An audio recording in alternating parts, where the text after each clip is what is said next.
in front of our eyes. Get up, do something. MHC on the rise. Think positive. Oh, we gotta stay positive. Yeah, yeah. We can learn to love each other. Like my sister and my brother. MHC on the rise. Good evening, Martinsville and Henry County. Welcome to MHC on the Rise. I'm your host, Garrett Dillard, and tonight, we're having a conversation about Suicide Prevention Week, and we've had some pretty tough tragedies here in Martinsville, Henry County that have impacted the community in the last week or so, and it seems that it's an ongoing trend that we have some sort of violence that's happening, whether here or around the state or throughout the nation. And tonight we're going to focus on, sometimes violent, but, there are other means that people have committed suicide. But, we're going to spend some time talking about that with Mr. Matthew Brown of Piedmont, and just want to really make everybody aware of the signs, the symptoms, the factors that lead to suicide and, possible preventions. So I'd like for you to, first of all, talk to us, Matthew. Just tell us, kind of who you are and what, gives you the authority to come in and talk tonight about suicide prevention. I'm Matthew Brown. I'm a prevention specialist with Piedmont Community Services. I go into the elementary and the middle schools, do several prevention programs. I'm also nationally certified in mental health first aid, the youth and the adult curriculum. I'm also trained in Safe Talk, which is a suicide prevention program. We kind of train individuals on how to properly assist someone who's having suicidal thoughts or thinking about completing suicide. Yeah, and I guess, we'll start off with just one, Suicide Prevention Week is the week of September 7th Definitely. through the 13th. And if you can talk a little bit about what will be happening during that week, with your agency and across the state, we'd appreciate it. Yes, Suicide Prevention Week is September the 7th through the 13th. And one thing that myself and Piedmont Community Services that we're asking is on the evening of September 10th, which is actually World Suicide Prevention Day. We're asking that at 8 o'clock, if everyone can light a candle and put it in your window at 8 o'clock to show your support for suicide prevention, to remember the loss of a loved one, and for any survivors of suicide. So we're asking once again on September the 10th, at 8 o'clock, if you can light a candle to put it in your window, let everyone know that you're in support of this serious issue. Yeah, and we'll talk about some of the other activities that you Definitely. have going on. But, you sent me some information, and just looking at the numbers, I mean, it's very depressing. It's sad that, so many people get to the point where they feel that their only option is to, take their own life. And, I'm looking at, Virginia, our region of Virginia ranks high in the rate of suicide deaths, 18.6 per 100,000. Right. And that's compared to 12.3 across the state of Virginia. Is there any reason that we're so high on this end of the state? Especially in this end of the state, there are several factors that contribute to this, especially in southwestern Virginia. You got to look at the people losing their jobs, the economy is bad for a lot of people. And so some people, when they're going through these hard times, they feel that suicide is their only option. And when I'm talking with individuals, I always encourage them to don't feel ashamed to talk to somebody. There are several people that can talk them through, that can help them. No matter what the situation is, there's always somebody that can help you when you're having suicidal thoughts. And let's we're going to go off the record of Okay. you being Definitely. Matthew Brown, the Piedmont worker. But Right. let's talk about, the ability to go through those tough times. Definitely. I mean, how do people who maybe don't have that or, feel like they're lacking that, how do you get that ability, to lose a job and still be able to bounce up the next morning to go look for a job and still feel, the value of your life? Definitely. I think it's important for individuals to have a good support system, to always know of the loved ones and those that are around them that care about them.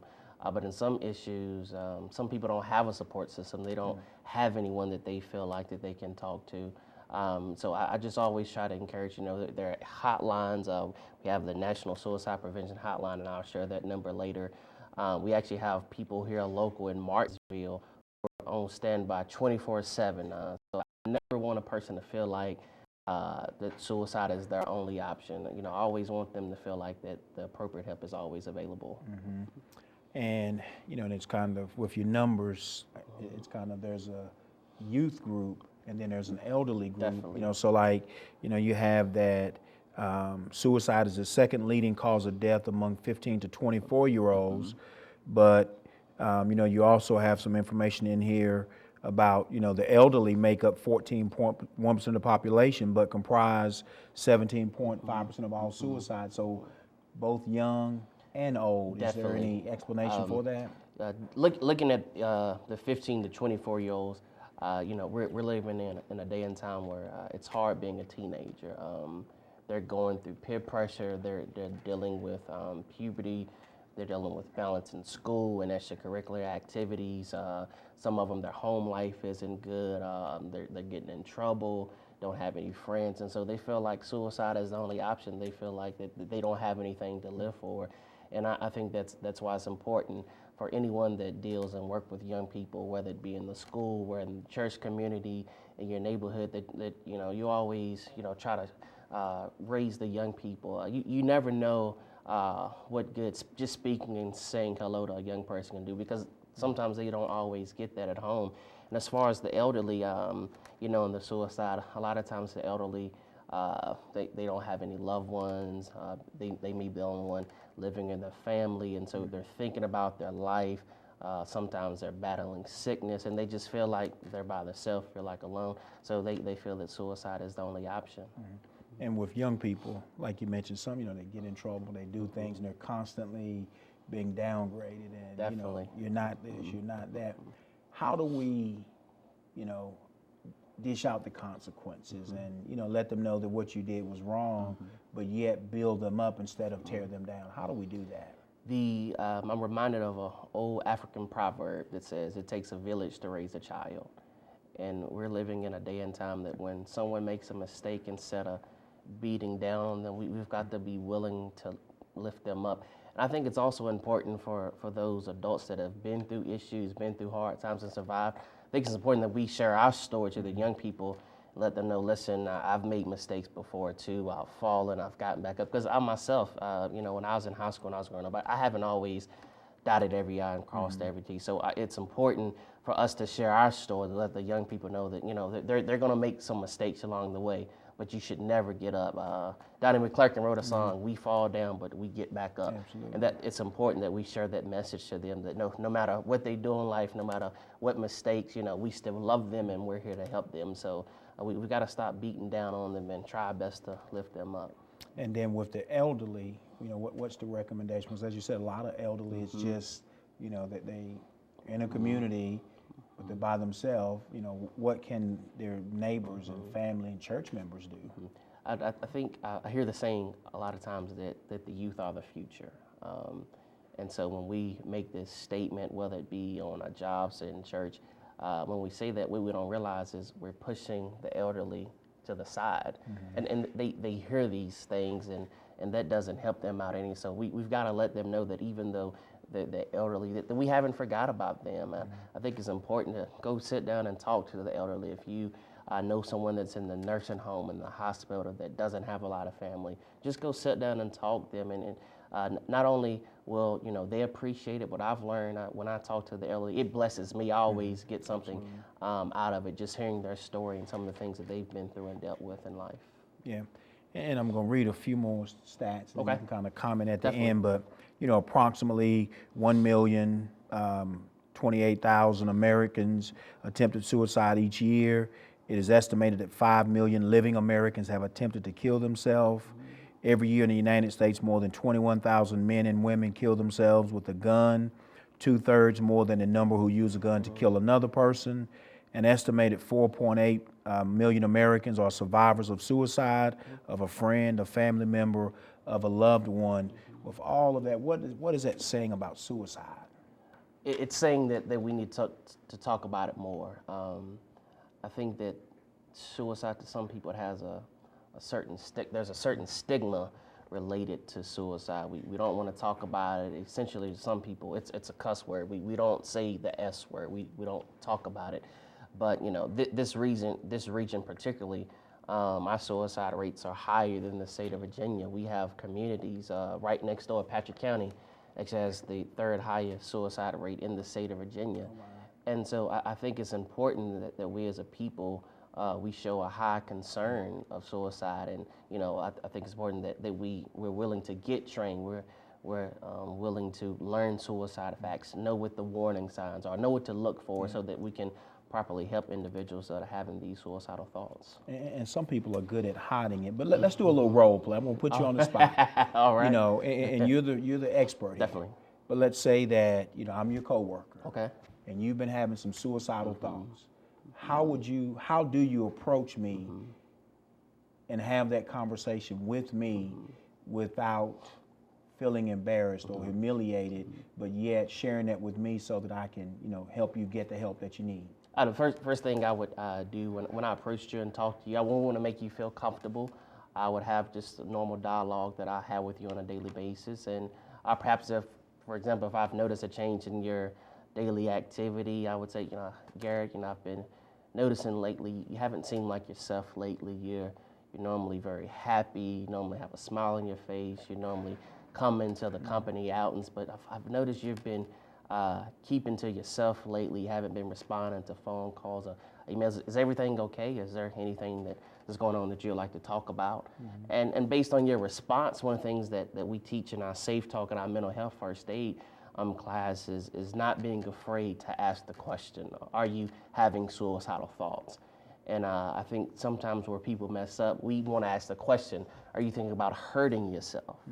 And you know, you can ask the person if they're thinking about hurting themselves, and they say no, and they could be honest, because there's a big difference between hurting yourself and thinking about committing suicide. So I think it's very important that we make the person feel comfortable and that we get comfortable asking the questions. And those are the things that we go over in our classes, teaching the right questions to ask. And how do you follow up with that? The person says, no, I haven't had any suicidal thoughts, but you're still seeing some of those symptoms.